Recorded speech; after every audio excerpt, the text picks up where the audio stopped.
Tiene la palabra el doctor Díaz Barriga. Adelante, doctor.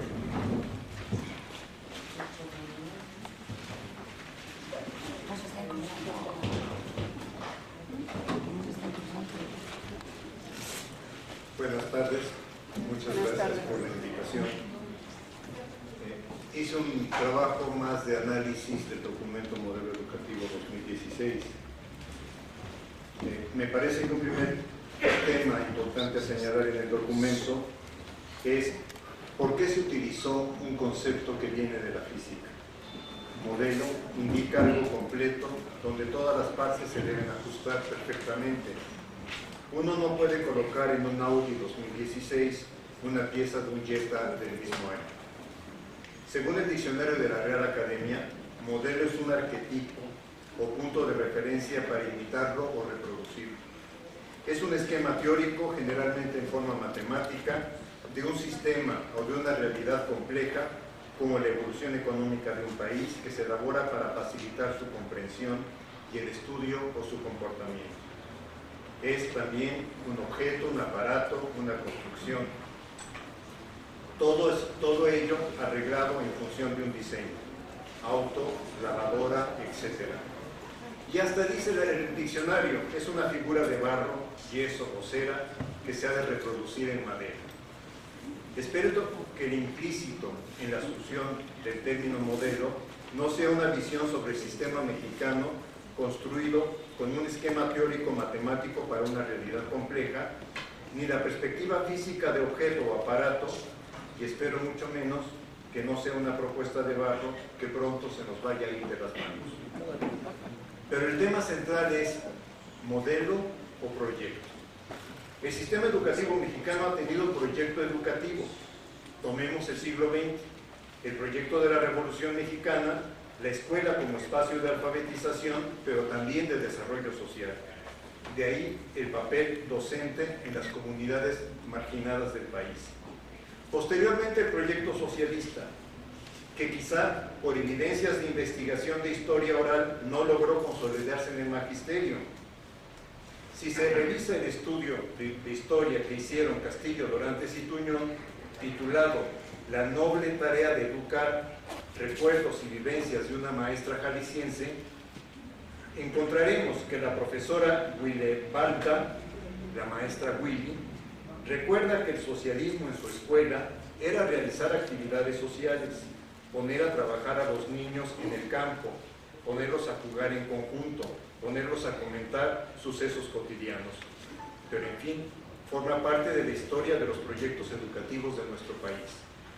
Los años de la posguerra permitieron conformar lo que Pescador denominó el proyecto de la identidad nacional, que también podríamos reconocer como el proyecto de industrialización protegida, ciertamente en detrimento o descuido del campo. Finalmente, a partir de la crisis económica de los 80, con el ascenso del grupo neoliberal, se instala el proyecto eficientista en educación, con su bandera, la calidad, la posibilidad de entregar productos y de traducir en indicadores el trabajo educativo. La pregunta que uno puede hacerse frente al documento Modelo Educativo 2016 es ¿dónde se coloca? La respuesta es compleja. Pareciera ser un documento de avanzada. Tiene conceptos que responden a una pedagogía del siglo XXI. Autonomía de gestión, autonomía curricular, evaluación interna formativa, flexibilidad, uso de las TIC, aprendizajes clave, crear ambientes de aprendizaje, situación que a algunos ha llevado a pensar que estamos frente a un nuevo Jaime Torres Bodet. Pero su otra cara no se puede desconocer. Tiene una profunda raigambre productivista, centrada en indicadores, reiteradora de la evaluación docente, defensora de un plus salarial de acuerdo a los resultados de la evaluación. Aunque tenga un capítulo de equidad e inclusión, si sigo una de las estrategias de análisis que emplea Miguel Ángel Pereira, resulta por demás interesante observar la imagen con la que empiezan a ilustrar el tema equidad e inclusión en la página 63. Un salón de una escuela supuestamente rural, yo le pongo rural urbana, que no responde a ninguna de nuestras escuelas rurales, no responde a las que se han documentado, por ejemplo, los 10 videos que se hicieron con financiamiento de la Fundación Ford en el CIESAS sobre escuelas rurales exitosas. O la imagen de las caras de 2 niñas indígenas en la página 71. De hecho, todas las imágenes que ilustran el texto tienen un prototipo de escuela pública que no corresponde a la realidad mexicana. Me pregunto, ¿el modelo pide formar con menos contenidos, a partir de problemas concretos? ¿Reconoce que la escuela debe apoyar para que los alumnos puedan lograr aprender a aprender? ¿Supone impulsar el trabajo en grupos, hoy denominado colaborativo, y con tecnologías? ¿A partir de qué fecha, me pregunto, se cambiará el mobiliario escolar para dotar a todos los salones de clase de mobiliario móvil, de bibliotecas, de mobiliario que permita hacer grupos de 4, octágonos o incluso a todo el grupo alrededor del salón? ¿Cuándo se construirán las aulas de medios? ¿Cuándo se establecerán las bibliotecas en el aula? Pero sobre todo, ¿cuándo se dotará de conectividad en todas las escuelas y en todas las casas de los alumnos para que no haya discriminación entre familias que pueden pagar el servicio y las que no lo pueden hacer? Pero la trampa en general no está ahí. Se encuentra en los mismos términos de la pedagogía del siglo XXI que utiliza el modelo: flexibilidad, autonomía, uso de las TIC, adaptación al medio, creación de ambientes de aprendizaje. Todo ello lo debe resolver la escuela.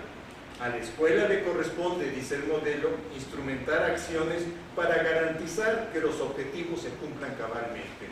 Esto es, la flexibilidad, la autonomía, el uso de la TIC y todo, finalmente recae la responsabilidad en la escuela y en el maestro, pero para garantizar que los objetivos que plantea, eso sí se cumplan. En 2008 cuestionábamos la declaración de un asesor traído de la Universidad Complutense, donde expresó, palabras más, palabras menos, poco favor haríamos en elaborar una prueba más fácil para los niños que provienen de ambientes pobres. Ser pobre significa esforzarse más. De otra manera, esta idea se presenta en el modelo. Todos los alumnos mexicanos concluirán el bachillerato logrando expresarse de manera adecuada y fluida en español y en inglés. Y los que provienen de lugares donde se maneja una lengua originaria serán también hablantes de su idioma, hablarán los 3 idiomas. No puedo dejar de mencionar la contradicción con la que se manejan las concepciones de evaluación. La evaluación interna, dice el modelo, tiene un carácter formativo. Recae en los consejos técnicos en preescolar y primaria y en las academias en secundaria y bachillerato. Se entiende por modelo de evaluación docente y también por análisis de los resultados de evaluación que obtienen de los alumnos. Sin embargo, eso no hace desaparecer en el tema de gobernanza del sistema educativo la forma como se ha concebido la evaluación del desempeño docente. Ahí ya no es interna, ahí ya no está a cargo de los consejos internos y ya no tiene el carácter formativo. Ciertamente afirma que ha de revisarse la evaluación del desempeño, pero como una evaluación externa, responsabilizada en el INE y con efectos pecuniarios para los que obtengan buen desempeño. Ahí no habla de otros efectos del modelo. El Estado se contradice nuevamente, reivindica de forma constitucional la reforma de 2013 y en particular la de la Ley del Servicio Profesional Docente como un logro que le permite retomar la Rectoría de la Educación. Pero en el capítulo Gobernanza del Sistema, bajo el tema Colaboración entre ámbitos de gobierno, el primer ámbito de colaboración es el CENTE. Al CENTE le dice, se ha sabido modernizar en sus liderazgos, es una organización que contribuye a elevar la calidad de la educación, se encuentra en diálogo y colaboración estrecha con la autoridad educativa. El CENTE ocupa el primer lugar del ámbito de colaboración antes de enunciar otros ámbitos como pueden ser los padres de familia, la sociedad civil, el Consejo de Participación Ciudadana, el INE, el Poder Legislativo y la Administración del Sistema. Es muy interesante estas contradicciones que hacen con el papel del CENTE, donde dicen Rectoría del Estado y siempre lo sientan al lado de las autoridades educativas.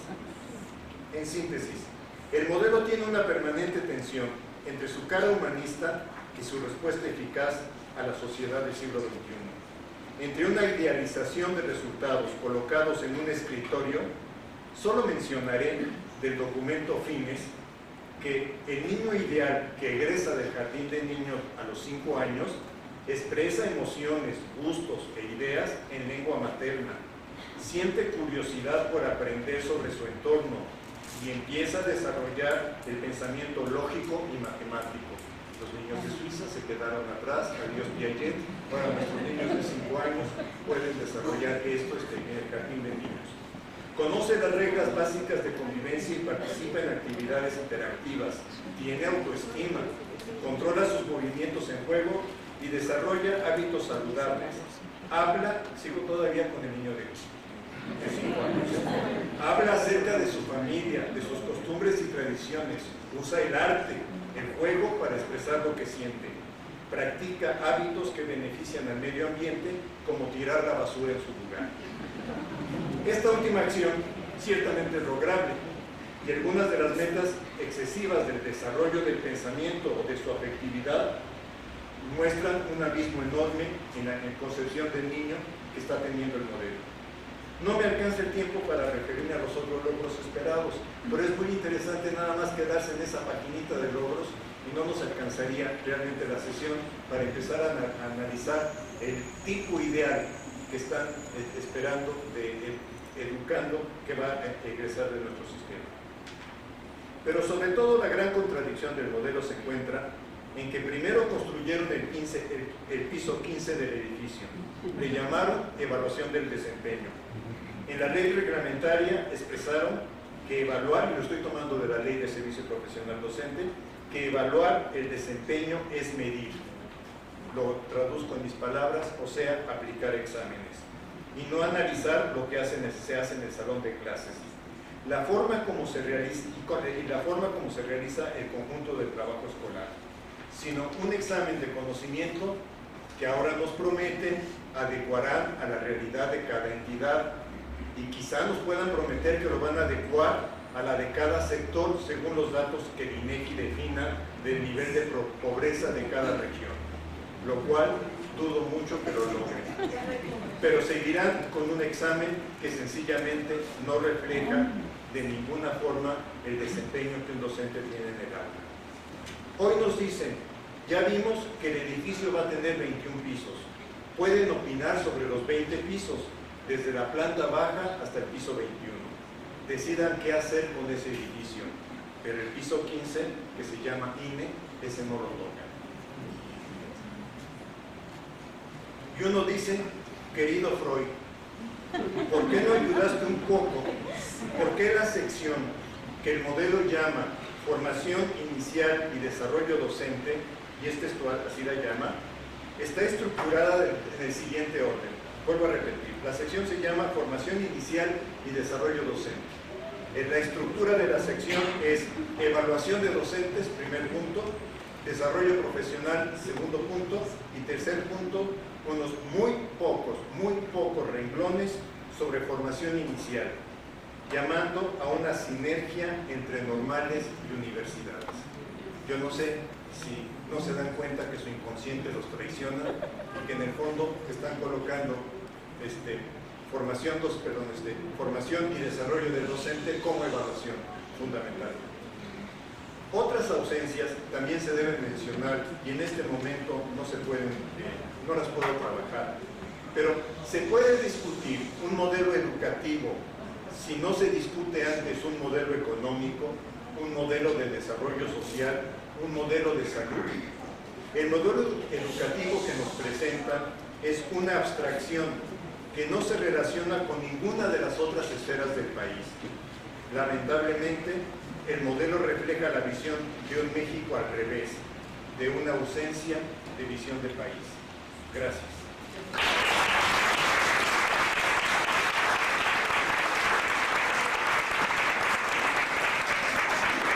Le damos las gracias al doctor Díaz Barriga y le damos la Palabra al profesor Armando Aspendia. Adelante, profesor.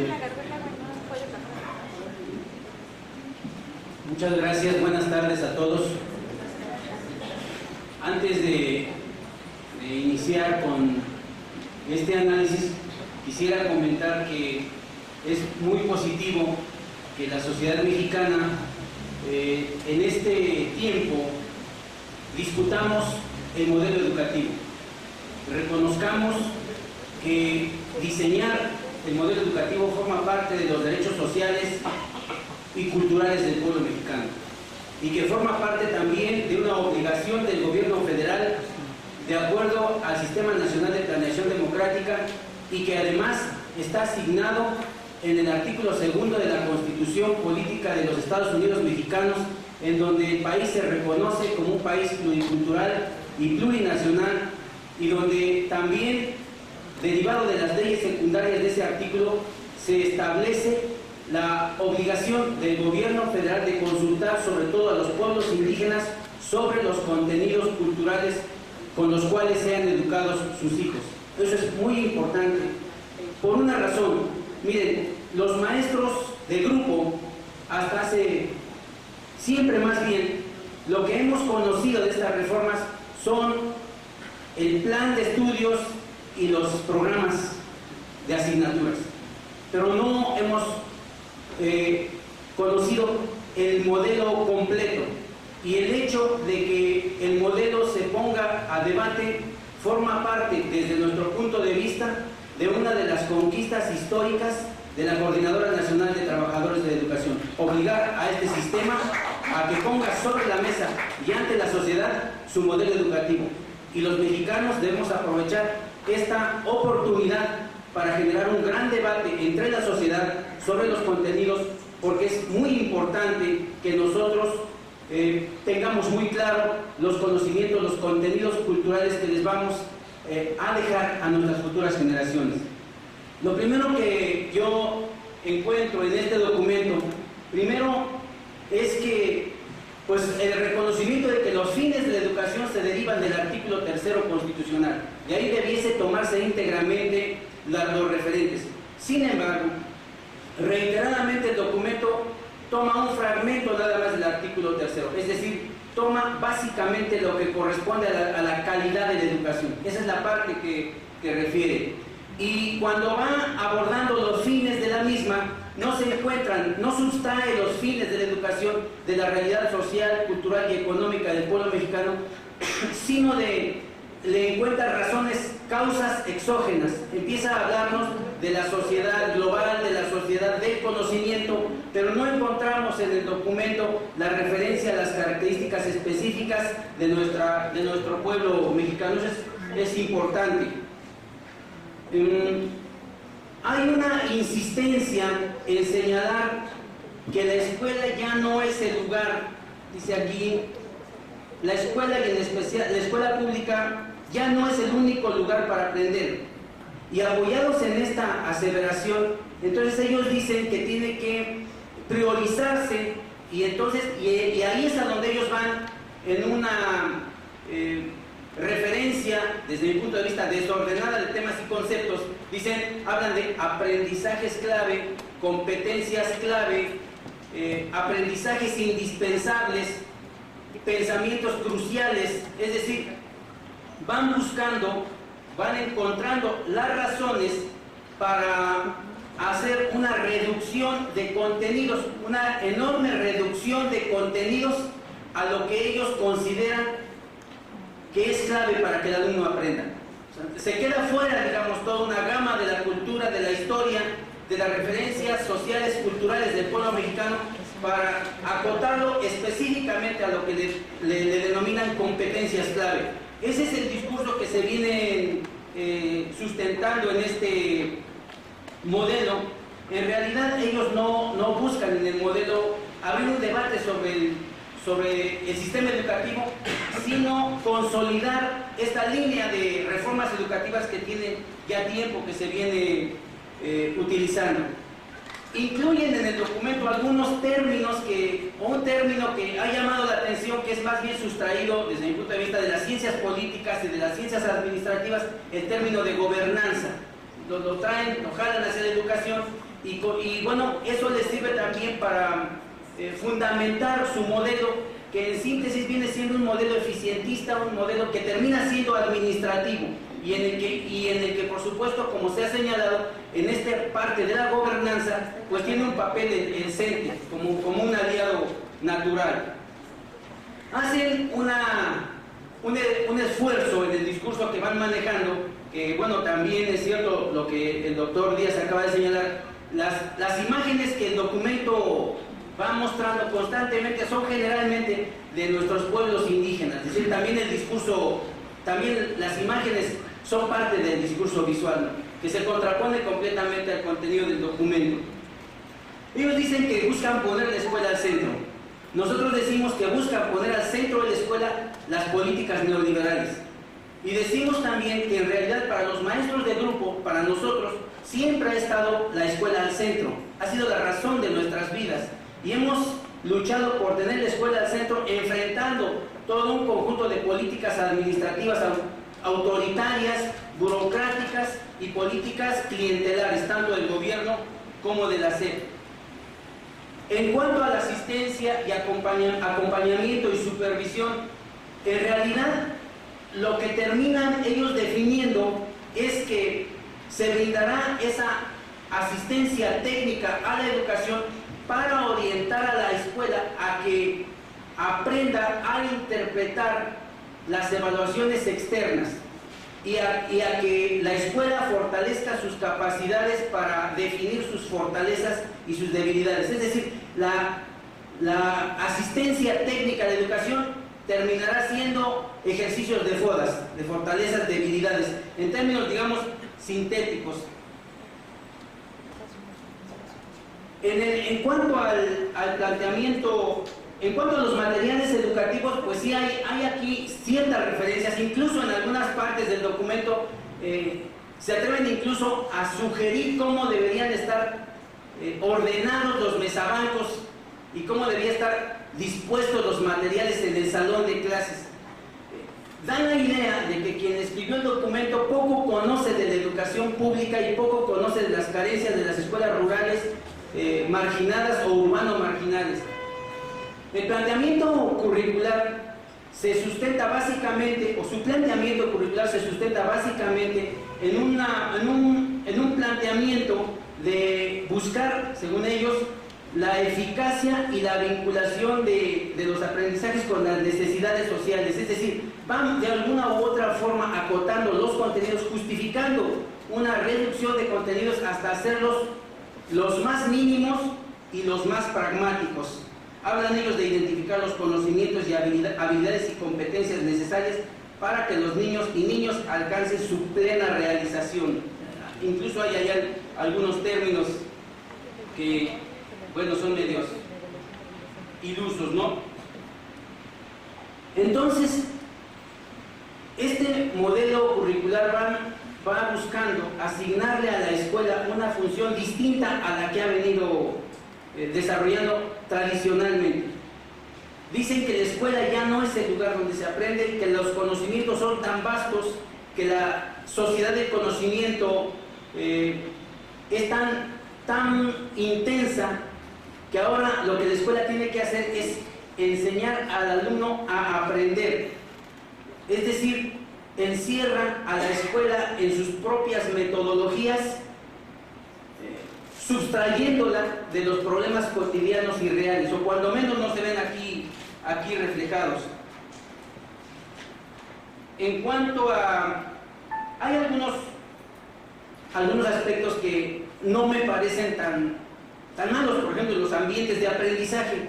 Creo que hay un planteamiento positivo. Es importante generar ambientes de aprendizaje en los alumnos, que los maestros los podamos propiciar, pero entonces nos preguntamos, ¿por qué no hablar también de ambientes laborales estables, adecuados, positivos, motivantes, socioafectivos, colaborativos, de comunicación activa en las relaciones interpersonales, donde la evaluación solo esté relacionada con los procesos de retroalimentación docente, y esto genera una autorregulación profesional y el desarrollo de una ética y de una responsabilidad profesional. ¿Por qué no, digamos, por qué nos sustraemos eso también y lo trasladamos a la generación de ambientes laborales propicios, ¿no?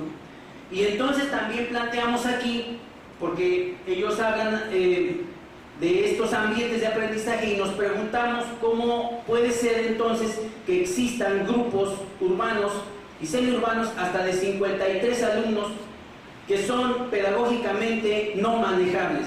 Es decir, la generación de ambientes de aprendizaje no se configura solo en la escuela, sino se configura en las condiciones materiales de los alumnos como en las condiciones sociales y culturales de la sociedad. Este modelo profundiza, no le quita lo punitivo a la evaluación, al contrario, lo profundiza.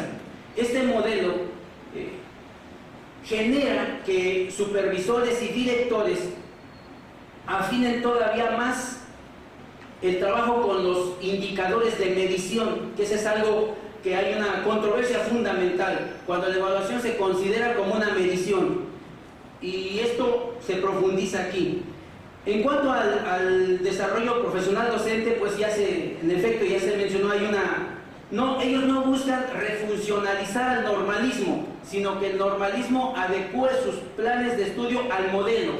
Es decir, cuando el normalismo debería generar todo un debate nacional en términos de la formación docente, lo que se le pide al normalismo no es que propicie los debates educativos, sino es que ajuste sus planes y su funcionamiento al modelo que se les está presentando.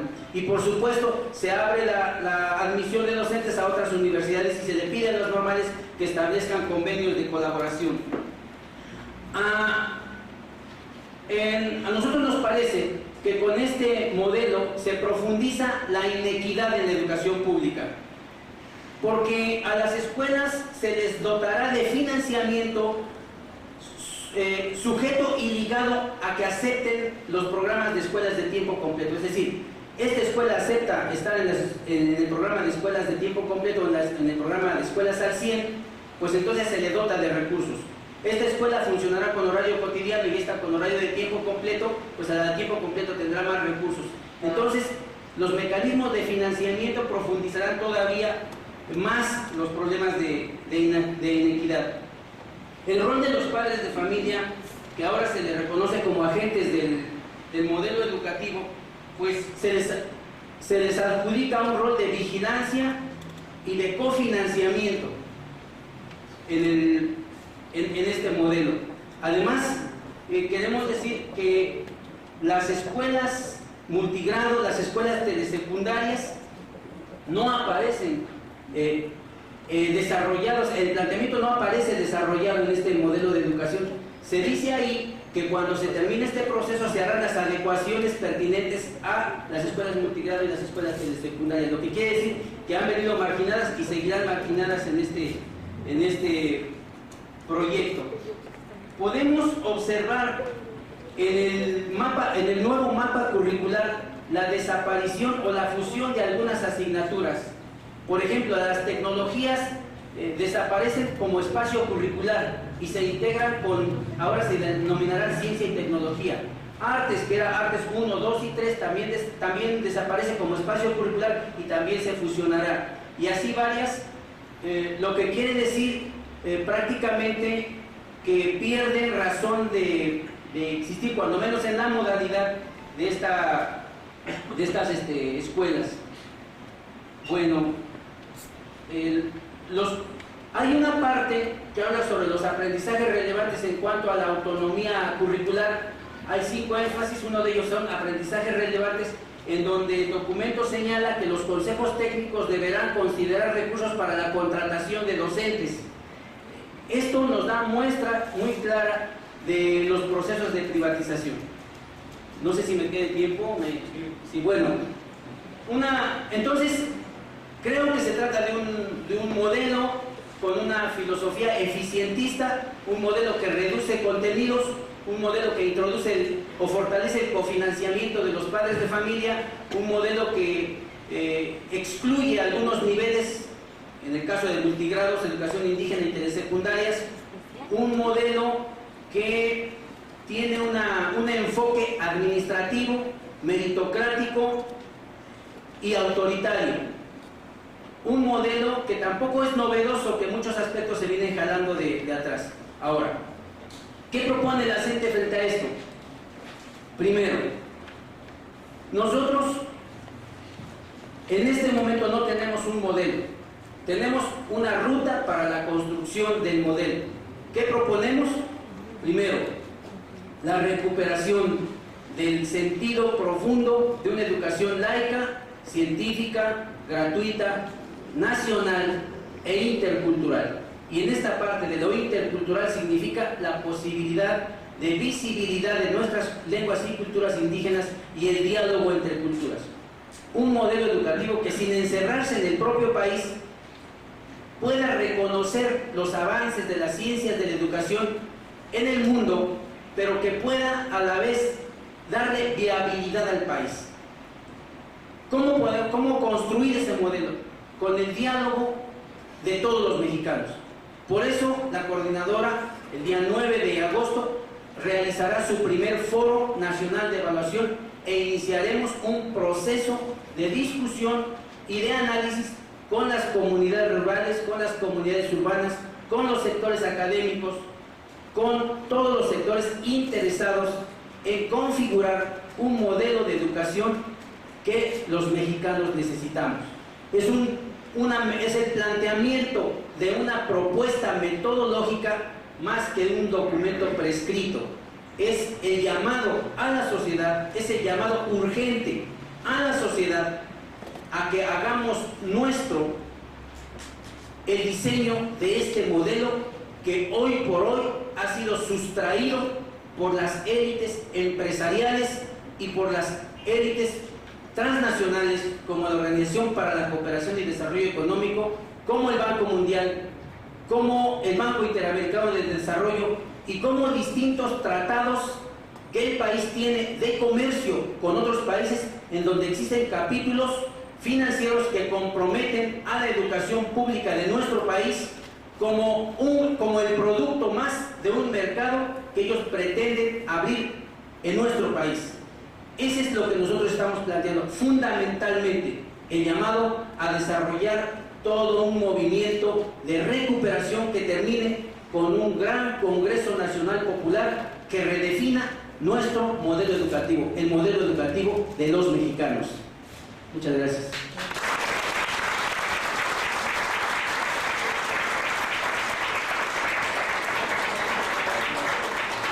Le damos las gracias al profesor Armando Aspetia y le damos la palabra al doctor Hugo Brazano. Adelante, doctor. Muchas gracias. Pues buenas tardes tengan todas y todos ustedes, tardes, noches, gloriosas. Yo quisiera en primer lugar reconocer el gusto de estar en esta mesa, en este auditorio, siempre de la Casa RAM, del foro que convoca la jornada. Los organizadores, muchas gracias. El gusto de compartir con mis compañeros de la coordinadora, con el maestro Enrique, el maestro Armando, y por supuesto con mi colega el doctor Díaz Barriga, quien no necesito recordarlo que es una autoridad en estos temas y que me da mucho gusto que nos haya concedido el beneficio de contar con sus reflexiones de manera directa. Yo he trabajado, igual que mis compañeros de la mesa, el modelo educativo. Créanme que ahora que los he escuchado he aprendido más, he entendido más cosas con relación a la lectura de este documento y quisiera compartir con ustedes mi lectura. No es la lectura con mayúsculas, es la lectura que yo pongo a su consideración. Ustedes saben que el pasado 21 de julio el gobierno lo presentó y también hizo pública la propuesta curricular para la educación obligatoria. Estos documentos constituyen el episodio más reciente de la política educativa que ha tenido lugar a lo largo de estos 4 años. ¿Qué significa contar con un nuevo modelo educativo en México? ¿Cuál es el sentido del gobierno para presentar un modelo educativo orientado al último tramo de su gestión? Estamos casi a terminar los 4 años de su gobierno y en este momento se ocurre sacar un modelo. ¿Qué sentido tiene para los alumnos, para los maestros, para las escuelas un nuevo modelo? ¿Qué significa para el magisterio alternativo un nuevo modelo? ¿Por qué es importante para la sociedad mexicana este modelo? ¿Por qué es importante para el conocimiento académico? Por supuesto no podríamos atender todas y cada una de estas interrogantes, pero sí me parece relevante comenzar compartiendo preguntas con ustedes, que ustedes se acerquen a las preguntas que nos hacemos con relación a este documento. El modelo no constituye un tema aislado o un simple tema técnico sobre el cual nos piden un pronunciamiento. Es, como he dicho antes, el capítulo más reciente de la crisis de conducción de la educación nacional y forma parte de las incertidumbres de la política actual. Por todo ello, la confección del modelo no puede ser generada a partir de una consulta formalista, y mucho menos a partir de reuniones privadas con las cúpulas, como las que ha tenido el secretario, con los gobernadores, con la Junta de Gobierno del Instituto Nacional de Evaluación de la Educación, e incluso con grupos de académicos a quienes ha convocado, a quienes ha convidado a suculentas comidas en su oficina. En estas oficinas se han discutido, como dicen, en lo oscurito, cómo se quiere hacer la educación nacional. El modelo educativo presentado cerca del inicio del último tercio de este gobierno se encuentra, va la primera característica, absolutamente a destiempo de su papel como soporte o como fundamentación de la política nacional. Es menester recordar que dicha política fue lanzada en el llamado Pacto por México el 2 de diciembre del 2012 en Chapultepec y que respondió a un triple esquema de calidad, evaluación y lo que llamaron servicio profesional docente. Asimismo, es preciso señalar que la política educativa fue operada sin mediar consulta alguna y sin pensarse dos veces, con base en una serie de estrategias políticas, legislativas, judiciales y mediáticas que llevaron a la educación pública nacional a una crisis sin precedentes. Si tomamos en serio, como ha hecho el doctor Díaz Barriga al comenzar su presentación, el concepto de modelo, o como lo hizo también Armando, y atendemos a la dimensión de considerarlo como referente o como guía a seguir para el desarrollo de determinado campo, en este caso el educativo, el problema resulta doblemente preocupante, pues además de sus limitaciones en términos de forma, ofrece serios problemas en términos de contenido.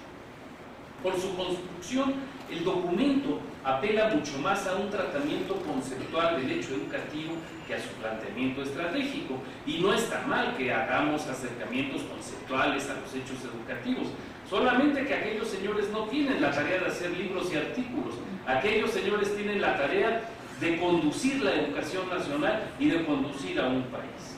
Es decir, este documento apela más a un discurso en el que se alude a las características intrínsecas de los factores de la educación, muchos de ellos plenos de buenas intenciones, pero que se encuentran muy lejos del marco de actuación de un gobierno. Además, al considerarse su aplicación hacia el final del sexenio, no hay manera de contrastar su solidez y aplicabilidad. Es una propuesta que no tendremos nunca la manera de saber si les va a salir o no, porque cuando el documento se haya operado, ellos ya no van a estar aquí. Se trata de una sucesión de declaraciones cuya aplicación y valoración se antojan francamente imposibles. El documento abre con un tono severo, recordando que una de las características históricas del sistema educativo ha sido su verticalidad y su carácter prescriptivo. Páginas 11 y 14. No les voy a referir las páginas porque no acabaría.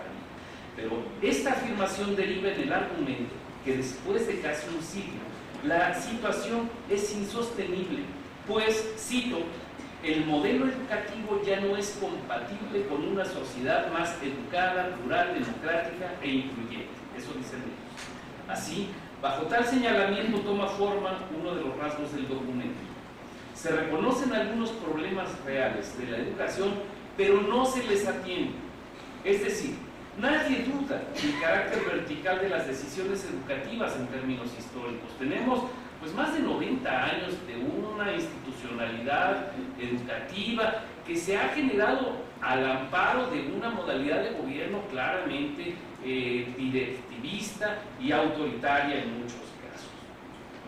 Pero tampoco tenemos duda de que la política educativa de este gobierno se ha generado de otra manera. La política educativa de este gobierno también se ha generado desde una lógica profundamente vertical y autoritaria. Basta recordar la forma en la cual fue diseñada e implantada la política educativa actual, al margen de todos nosotros, al margen de la sociedad. Y justo lo que es denunciado en el primer apartado del documento es lo que se propone. En el documento se hacen afirmaciones, como ha reflejado, como ha señalado el profesor Azpeitia, que parecen novedosas, pero que en realidad forman parte del conocimiento educativo desde hace muchas décadas. Un ejemplo es la afirmación de que en el marco de la sociedad del conocimiento, la escuela ha dejado de ser el único lugar para aprender. Descubrieron el sol estos señores. La escuela solamente es un elemento más en los cuales aprendemos ustedes y nosotros, y en los cuales aprenden los niños. Nunca ha sido la escuela el único lugar para aprender. No solamente desde que llegó Aurelio Nuño o desde que llegó el señor Choaife. Nunca ha sido la escuela el único lugar para aprender. Y si acaso lo que hoy podrían reconocer ellos, porque podrían plantear, es la necesidad de articular los diversos aprendizajes que ocurren en el marco de la escuela y fuera de ella. Si hubieran dicho eso, se hubieran quedado bien, pero decir que la escuela debe ser el único lugar para aprender es demasiado. Lo mismo ocurre con la idea de la memorización, tema que ha sido objeto de profundas discusiones en los debates sobre el aprendizaje. Estamos llenos de textos que dicen, basta de tener un conocimiento memorístico. Bueno, habrá que revisar esa afirmación tan contundente, porque la memoria es un elemento fundamental para el aprendizaje, y esto lo saben los señores pedagogos y los señores psicólogos. Esto es algo a lo cual no se le puede dar la vuelta. Ellos alegremente dicen que eso hay que superar. No puedo dejar de llamar la atención en la página 14 del documento, donde separan la palabra desarrollar por la Y. Ahí a la mitad de las dos L's hacen la separación de sílabas y lo ponen en la línea de abajo. El modelo educativo de este país. Yo ahí dije, estos no merecerían que yo abriera la página 15, yo me quedo en la 14. Pero como ya me había comprometido con ustedes, dije, pues no hay de otra. El tratamiento del documento sobre el aprendizaje y el desarrollo personal y social parece razonable. Se habla de, cito, apertura intelectual, sentido de la responsabilidad, conocimiento de sí mismo, trabajo en equipo y colaboración. Y dentro de estos conceptos se apela a elementos que van desde la valoración de la diversidad o la igualdad de género hasta la convivencia pacífica, el respeto a la legalidad, la actitud ética, la ciudadanía, la confianza, la disposición a servir, la solución de conflictos y la negociación. Un catálogo de valores y de principios irreprochables. Sin embargo, habría que preguntarse cómo alcanzarlos, cómo trascender el mero nivel declaratorio y concretarlos en la formación de los millones de niños y jóvenes que conforman el sistema educativo nacional, cómo conciliar estos caros anhelos con los mecanismos de represión y confrontación del gobierno, cómo lograr la asimilación social de estos principios de solución de conflictos o de actitud ética o de respeto a la legalidad, cómo lograr la asimilación en medio de hechos tan graves como la desaparición de 43 estudiantes en Ayotzinapa y el uso de balas en Nochistlán para contener las protestas del magisterio.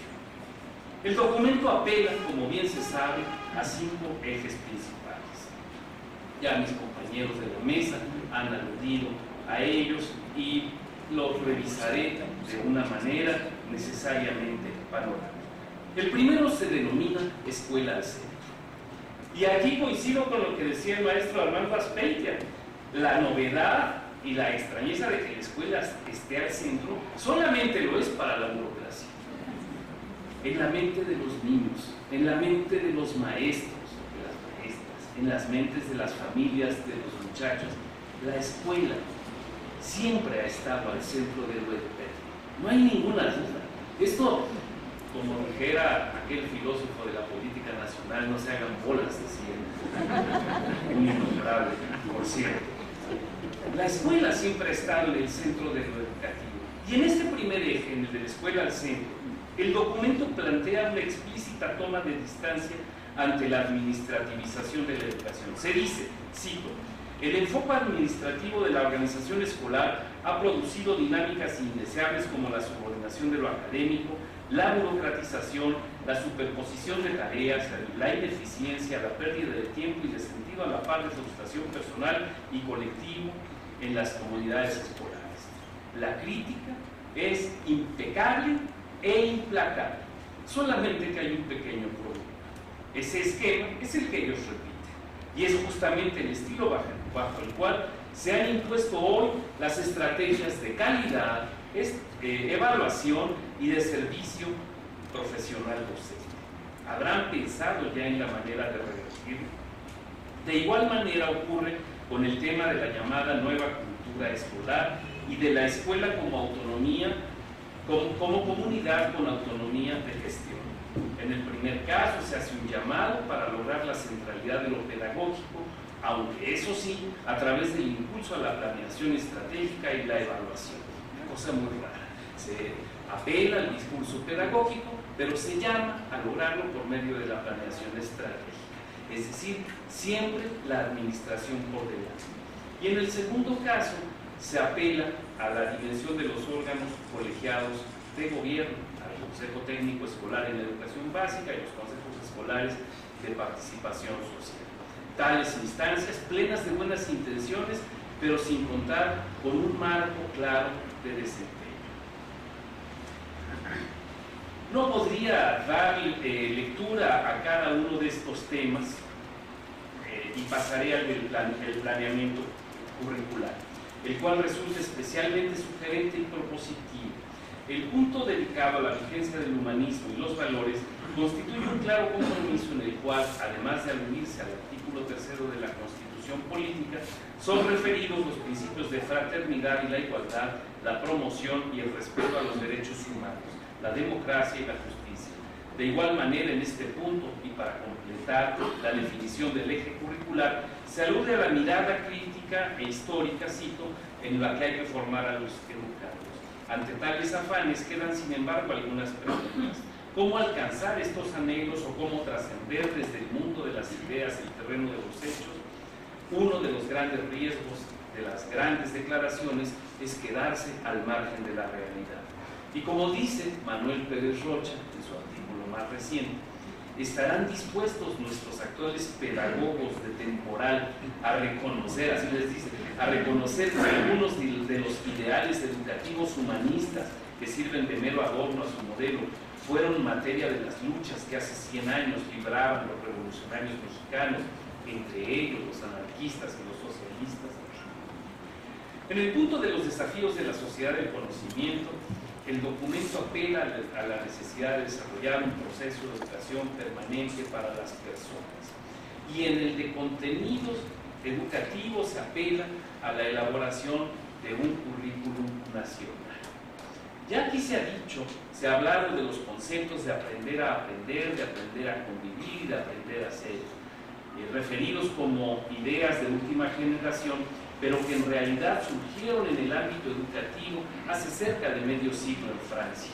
Cabe señalar como breve nota que en México este ideario del aprender a aprender fue la base del rector entonces González Casanova para la creación del Colegio de Ciencias y Humanidades de la UNAM, y que hoy salen como si fueran recién horneados y que no se cita ni siquiera a los que escribieron estas cosas. Ya también la semana pasada Adolfo Gili cuestionó en la presentación del secretario Nuño algunas declaraciones que no estaban suficientemente referidas, en donde no citaba a un autor, Brunner, en su alocución, y que citaba además de manera incompleta. Hablo también de los ambientes de aprendizaje. El documento señala con toda razón que no basta con las condiciones materiales para desarrollar de manera plena el currículum. De acuerdísimo. Sin embargo, en un país donde las escuelas carecen de agua corriente, de pisos firmes, de mesas, ¿a qué nos estamos refiriendo? Alguien revisó los datos oficiales del 2015 del Instituto Nacional de la Infraestructura Física Educativa, que señalan que solamente el 10% de las poco más de 150,000 escuelas de educación básica alcanzaron el certificado de calidad con su infraestructura. O sea, 15,000 de 150,000 fueron las que dijeron estas están bien. Las 140,000 no lo estaban. Así que, ¿qué cuentos hablamos de los entornos de aprendizaje? ¿Y qué decir de que el 20% carecen de agua potable y que 4,000 no contaban con energía eléctrica? Y son datos oficiales. Quizás si les escarbamos un poquito encontramos que no son ciertos y que la realidad es aún más grave. El eje de la formación y desarrollo profesional docentes es el tercero de los ejes. Y ya no me detendré demasiado en ellos, pero representa, por supuesto, una proeza conceptual para quienes elaboraron el documento. Porque de tener un planteamiento claramente punitivo con relación a la evaluación, claramente sancionador de la profesión docente, voltean de alguna manera forzada el tema de la formación, lo ponen hasta adelante y dicen: por ello, dice el documento, el modelo educativo refuerza la confianza en el profesionalismo de los maestros y deja considerarlos como transmisores de conocimiento prescrito en un currículo vertical. O sea, sale una magia que frasea de una manera muy respetuosa a los maestros, ahora sí, en este modelo, después de 4 años de maltrato.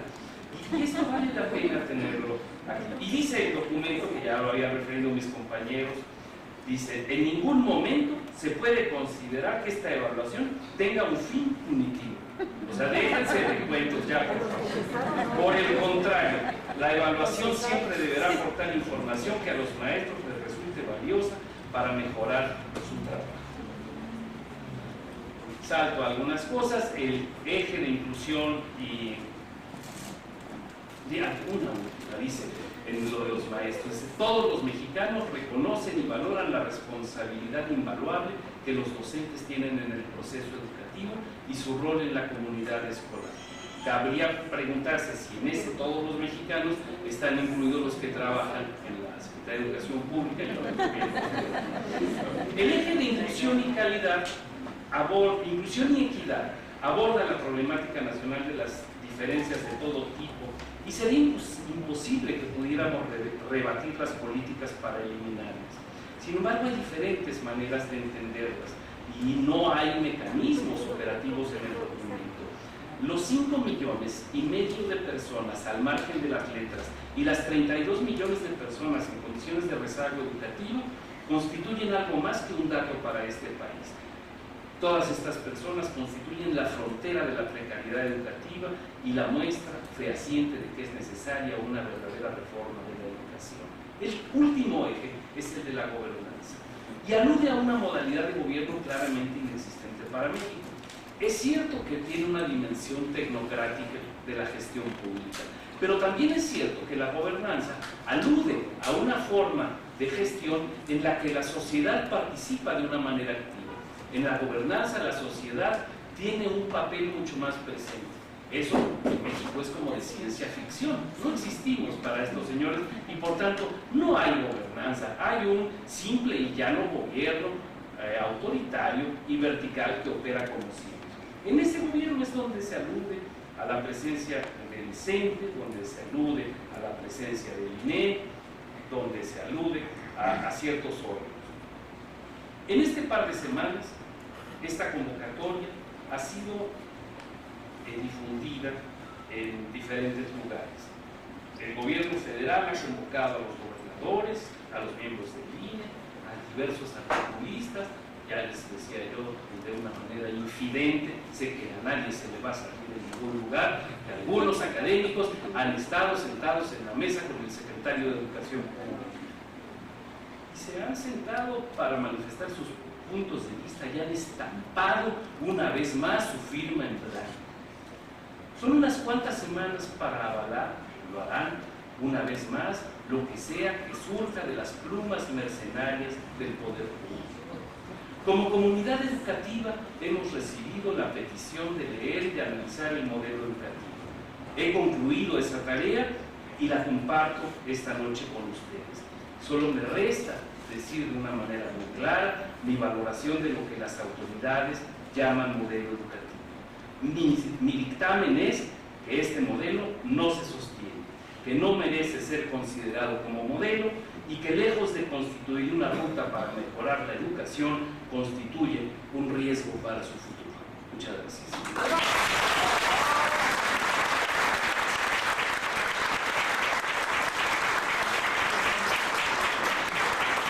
Le damos las gracias al doctor Hugo Casanova. Le toca el turno al profesor Enrique Enríquez. Adelante, profesor. Pues buenas noches, compañeras, compañeros. Gracias por la invitación y es un honor compartir la mesa, de escuchar los puntos de vista de los que hoy han expresado claramente lo que piensan sobre el modelo. Miren, yo quiero empezar diciendo que esto no tiene una historia inicial en el 2012-2013, cuando se inicia la aprobación. Han de acordarse, compañeros y compañeras, que en los años 80 empieza algo que se llamaba los 3/4 del tiempo y tiempo completo.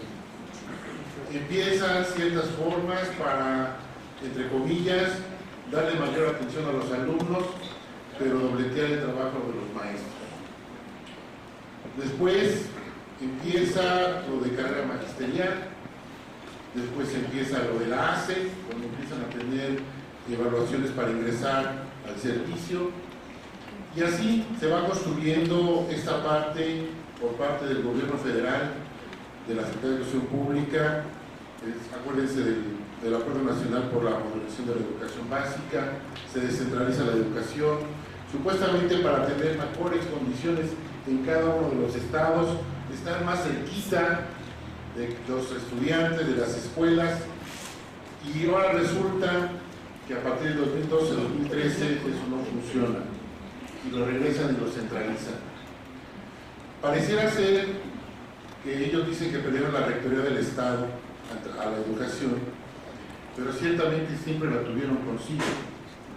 Siempre tuvieron al Sindicato Nacional de Trabajadores de la Educación con contubernio con cada uno de los secretarios de Educación Pública, con cada uno de los sexenios.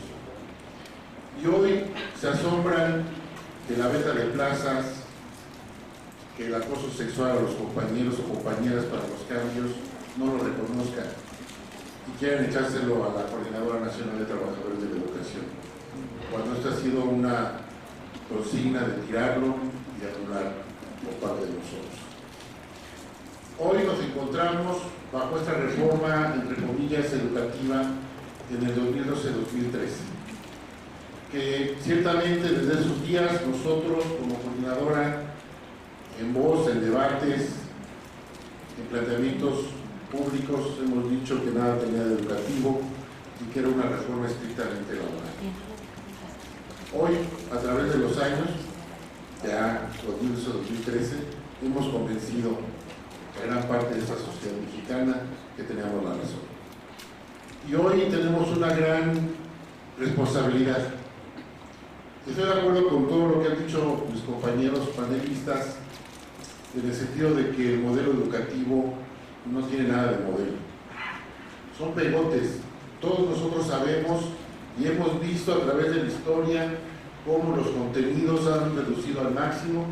Hoy vuelven a decir lo mínimo que debe de aprender o los aprendizajes esperados que debe tener un alumno en los niveles educativos. Y esto nos lo vienen trabajando desde hace tiempo. Yo nada más les quisiera preguntar ¿Se acuerdan con qué método aprendimos a leer y escribir cada uno de nosotros? Si le preguntamos esto a Nuño, no lo sabe. No lo sabe porque somos experiencia de las aulas magisteriales cuando teníamos, acuérdense ustedes, algunos ya tenemos varios años en el servicio, pero cuando yo estudiaba en primero y segundo éramos 50, 60 alumnos. Y el maestro entregaba el alma, el corazón, su metodología, su aprendizaje con nosotros. A veces hasta nos hacemos llorar de tantos niños que éramos, pero hoy estamos aquí y muchos de nosotros somos profesionistas y estamos dándole duro a la vida y al trabajo.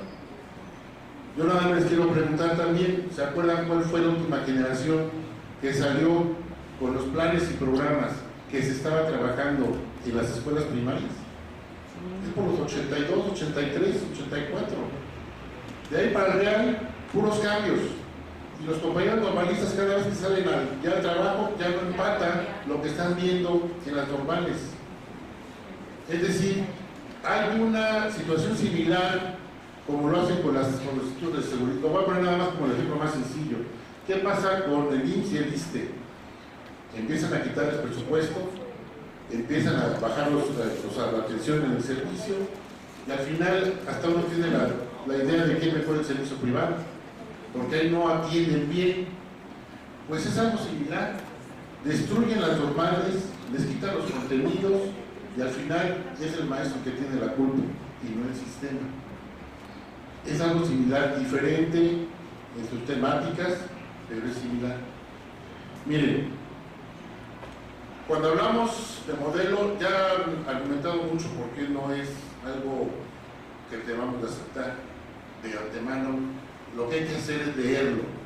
Bien, ya no lo platicamos nosotros, ya dimos ciertos puntos generales, pero hay que leerlo, compañeros. Porque cuando llegan las escuelas, ¿se acuerdan del calendario de 200 a 185 días?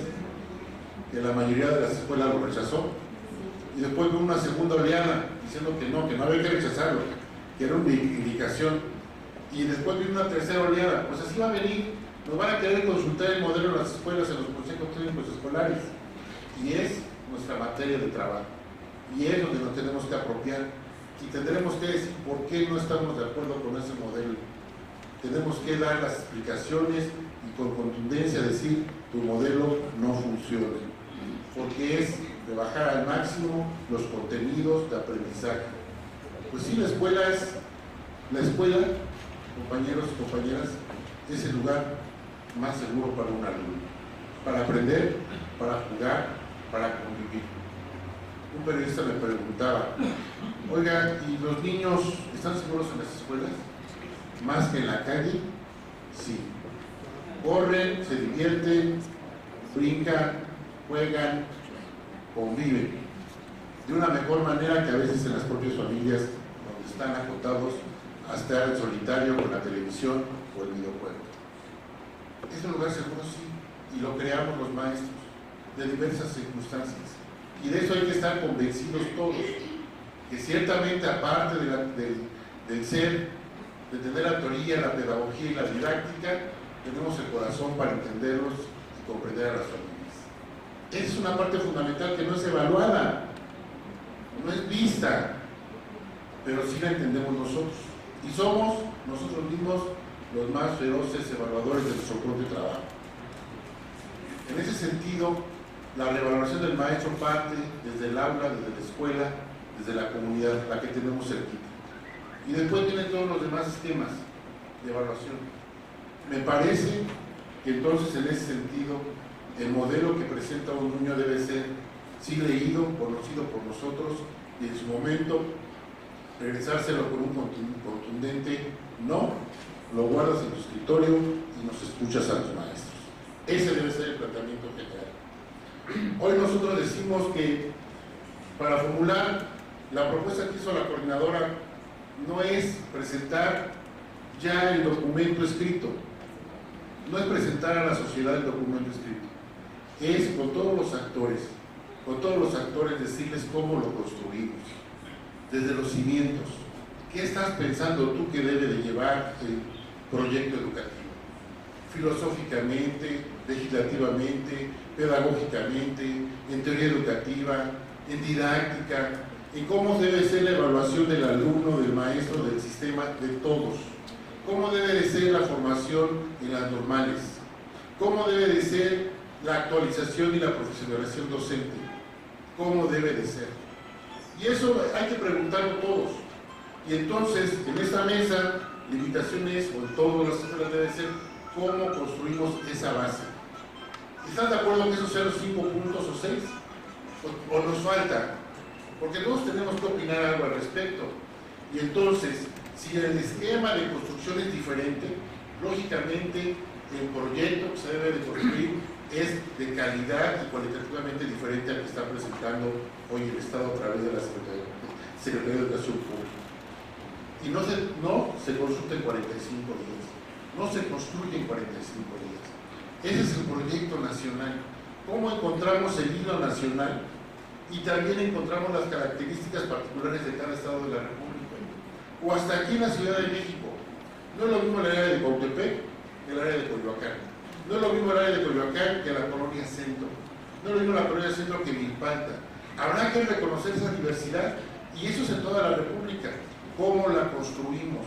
Esa es la parte fundamental que hoy tendrá que reconocer la sociedad, que la gente no está imponiendo su proyecto. Está proponiendo que todos construyamos el proyecto, que sea de consenso social, que todos le entren al debate, que entren a la construcción, qué tenemos que hacer, qué mesas tenemos que hacer, qué condiciones tenemos que trabajar, hacia dónde tenemos que caminar. Ese es el gran reto de la coordinadora hoy. No solamente son las marchas, no solamente es el plantón, hoy tenemos un discurso educativo que tenemos que construir, pero no solamente nosotros, sino en conjunto y con una invitación abierta a todos. Si no lo entendemos así, el proyecto, si creen algunos que la verdad la tiene la gente, solamente la gente, vamos a caer igual en el sectarismo.